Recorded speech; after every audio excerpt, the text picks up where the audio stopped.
आवाज़ और तस्वीर की दुनिया में SNN न्यूज़ के साथ मैं हूं शाहिद अजीज़ चिश्ती।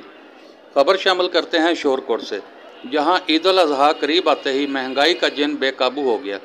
टमाटर, सब्ज़ मिर्च, अदरक, लहसुन, प्याज, सब्ज़ी, फ्रूट की कीमतें सब्ज़ी मंडी शोरकोट में आसमान से बातें करने लगी। टमाटर 100 रुपये किलो, लहसुन 300 रुपये किलो, प्याज 200 रुपये किलो, अदरक 400 रुपये किलो तक जा पहुंचा। मार्केट कमेटी शोरकोट का अमला गायब, इंतजामिया खामोश तमाशाई का किरदार अदा करने लगी। प्राइस कंट्रोल मजिस्ट्रेट्स महंगाई को रोकने में नाकाम नजर आते हैं। महंगाई के पेश नज़र ईद की खुशियां मांद पड़ गई हैं। अवामी समाजी हलकों ने आला हुकाम से महंगाई को कंट्रोल करने के लिए मौसर इकदाम करने का मुतालबा किया है।